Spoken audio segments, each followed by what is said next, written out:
All right. Now I want to get to this issue where they're breathing heavily in the media. The spittle is flying all over the camera lens. They're so excited they're handing out Depends. Hey, and listen to the phraseology they use.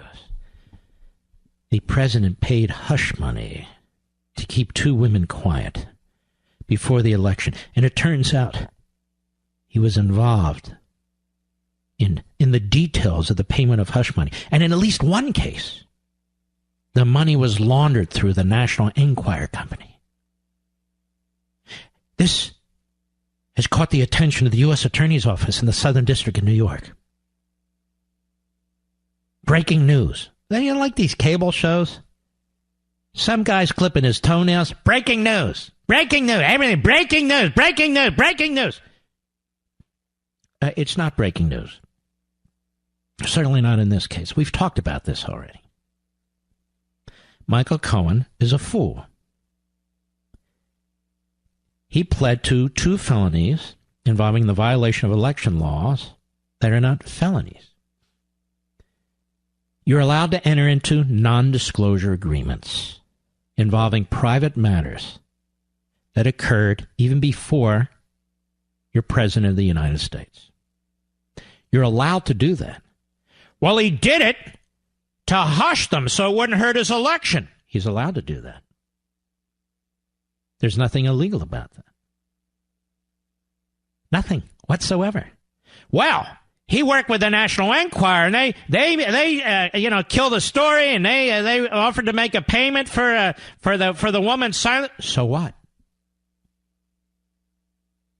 That's not illegal.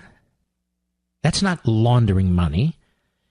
Laundering money, ladies and gentlemen, is when you get ill-begotten money and launder it through a process to try and cover up the initial crime. There's no crime here. There's no money laundering here. But the geniuses in the Southern District of New York, they're best prosecutors in the world. They've got this all figured out. And they've leaked it all to their favorite media, including the Holocaust-denying New York Times, where I believe Maggie Haberman works.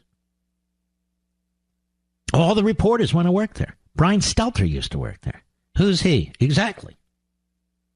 They all want to work for a newspaper that helped cover up the Holocaust because they didn't want to upset Franklin Delano Roosevelt. Oh, those were the days, weren't they? Those were the days of the great media. Just like today. These are not crimes. President is free to pay for NDAs, non-disclosure agreements. Whether he was involved in the details or not is of no consequence whatsoever, period.